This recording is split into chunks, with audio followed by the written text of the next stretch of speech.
نہیں ہے. کسی کو بضعۃ الرسول کہا تو خواہش نفس نہیں کہا.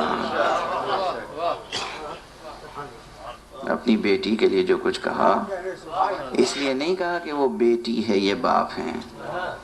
مہر لگی ہوئی ہے وما محمد الا رسول، محمد کچھ نہیں ہے مگر رسول. مہر لگی ہے وما ينطق عن الهوى ان هو الا وحی یوحی. یہ مہریں لگی ہوئی ہیں. تو اب اگر پیغمبر اپنی بیٹی کی تعظیم کے لیے اٹھتے ہیں، اپنی بیٹی کی مدح میں کچھ فرماتے ہیں، اپنے بھائی اور گود کے پالے کے متعلق کچھ فرماتے ہیں، تو یہ بدون اشارہ وحی نہیں ہے. یہ بات واضح رہنی چاہیے ہمیشہ. اور اگر کہیں کسی بھی فعل پیغمبر کے بارے میں یہ خیال ہوا کہ یہ تو بربنائے محبت کہہ دیا ہوگا، تو بربنائے محبت کا ترجمہ کیا ہوتا ہے؟ یعنی اپنی خواہش نفس سے کہہ دیا ہوگا. اپنی خواہش نفس سے کہہ دیا ہوگا. یہ کہنے والا کس کو جھٹلا رہا ہے؟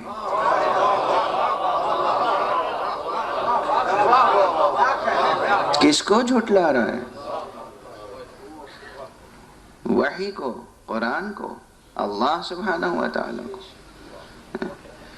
اپنے نواسوں کے لیے کہا کہ الحسن والحسین سیدا شباب اہل الجنہ.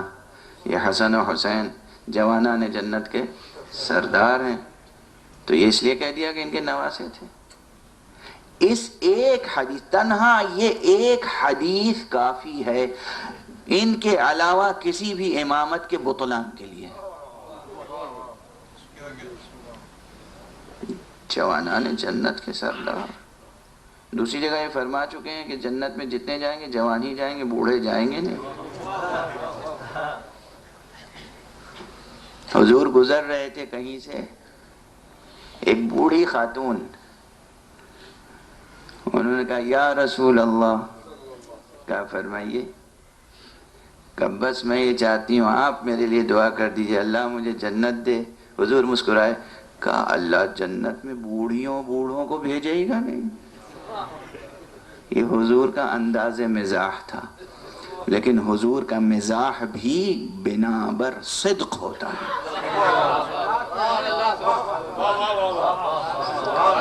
حضور کوئی مذاق میں بھی نعوذ باللہ سچ کے علاوہ کچھ نہیں کہتے.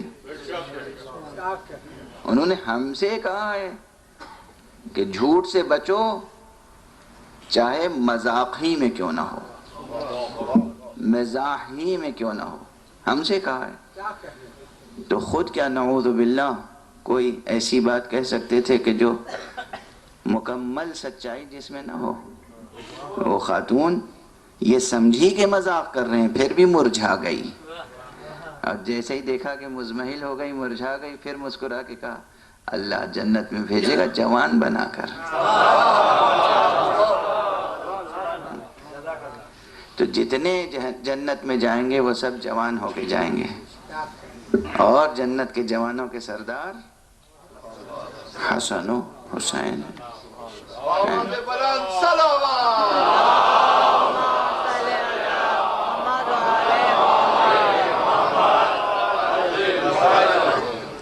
جب میں نے پہلے بھی کبھی یہ بات کہی تھی، پھر کہہ رہا ہوں. جن کو یاد ہوگی، جنہیں یاد نہیں ہوگی تازہ ہو جائے گی. جو پہلی بار سن رہے ہیں ان کے لیے بہرحال وہ ایک بات ہوگی. ہم لوگ جتنی بھی ریاضت کرتے ہیں کس چیز کے لیے کرتے ہیں؟ مسلمان، فرزندان توحید، اہل اللہ، اہل قرآن، اہل قبلہ، فرزندان قبلہ. بتائیے قبلہ کس کے لیے عبادت و ریاضت کرتے ہیں؟ جنت کے لیے. صرف جنت کی لالچ میں عبادت ہوتی ہے، سچی بات یہی ہے. اور یا پھر جہنم کے خوف سے ہوتی ہے. اور بہت سے لوگوں کی نگاہ میں تو جنت و جہنم بھی نہیں ہوتی، صرف دنیا ہی ہوتی ہے. نماز اس لیے پڑھتے ہیں کہ اس کے بعد دعا قبول ہو جائے. دیکھیے نا، اور وہ دعائیں ان کی سب دنیا سے متعلق ہوتی ہیں. جائزہ لیجئے گا، جتنی دعائیں ہیں وہ ہوتی ہیں دنیا سے متعلق. نماز پڑھتے ہیں تاکہ وہ دعائیں پوری ہو جائیں. کیا اس سے بڑھ کر نماز کی توہین ہو سکتی ہے کہ نماز پڑھی جائے، نماز کے بعد جو کچھ مانگا جائے وہ دنیا سے متعلق ہو اور آخرت فراموش کر دی جائے؟ توجہ ہے، جائزہ لیجئے، جائزہ لیجئے گا. میں یہ نہیں کہہ رہا ہوں کہ دنیا سے متعلق دعا نہ کیجئے، مگر صرف دنیا سے متعلق دعا نہ کیجئے، آخرت فراموش نہ کیجئے.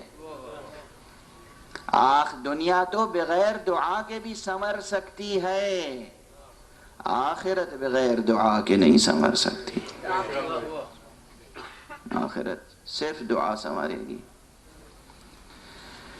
تو بہت سے حضرات دنیا ہی کی خاطر نماز بھی پڑھتے ہیں، لیکن اگر دنیا سے آگے کچھ ہے بھی ہمت تو یا خوف جہنم ہے یا خواہش جنت، آرزو جنت.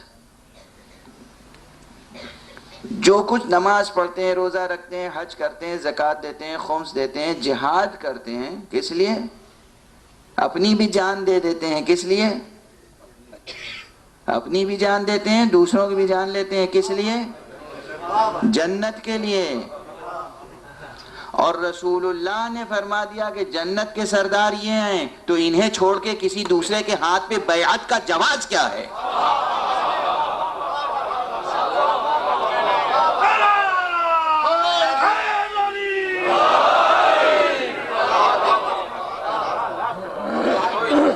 خانقاہوں میں جو بیعت کا کاروبار جاری ہے وہ بھی، اس میں کسی غیر معصوم کی بیعت کا سوال کیا پیدا ہوتا ہے؟ ایک بیعت تو ہوتی ہے سیاسی، ایک بیعت ہوتی ہے روحانی.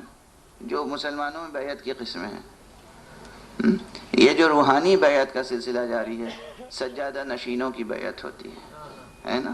درگاہوں میں آپ جاتے ہیں، پیر کی بیعت کرتے ہیں، مرید بنتے ہیں. بیعت کس لیے، کس آرزو میں، کس شوق میں کرتے ہیں؟ بچے بیعت کے معنی بھی نہیں جانتے. بیعت کے معنی سمجھتے ہیں ہاتھ پہ ہاتھ رکھ دینا بس. بیعت کے معنی ہے نفس کا سودا کرنا، اپنے آپ کو، اپنے پورے وجود کو بیچنا. تو یہ دیکھیے کس کے ہاتھ بیچ رہے ہیں، کس قیمت پہ بیچ رہے ہیں. بیعت بیچنے کو کہتے ہیں. کس کے ہاتھ پہ بیچ رہے ہیں، کس قیمت پہ بک رہے ہیں آپ؟ اپنے نفس نفیس، اپنے گوہر نفس، اپنے جوہر روح کی، اس عطاء ربانی کی، اس نعمت الہی کا سودا کس سے اور کس قیمت پہ کر رہے ہیں؟ جس سے بھی کریں، مگر بہرحال کر رہے ہیں بآرزو بہشت کہ یہ پیر ہیں، یہ سجادہ نشیں ہیں، یہ روحانی بزرگ ہیں، ہم ان کو مانیں گے تو ہمیں جنت مل جائے گی. ان کے بارے میں، ان کے بارے میں کوئی حدیث نہیں ہے، کوئی آیت نہیں ہے. خود دوسرے لفظوں میں خود ان کی گارنٹی نہیں ہے. جس کی خود گارنٹی نہ ہو وہ آپ کی گارنٹی کیا لے گا؟ حسن و حسین کی تو گارنٹی ہے نا. محمد خاتم النبیین صلی اللہ علیہ وآلہ وسلم نے فرما دیا ہے کہ یہ جنت کے سردار ہیں. اور جب جنت کے سردار موجود ہیں تو ان کو چھوڑ کر کسی دوسرے کی بیعت کا جواز ہی نہیں پیدا ہو سکتا، ممکن نہیں ہے. بہرحال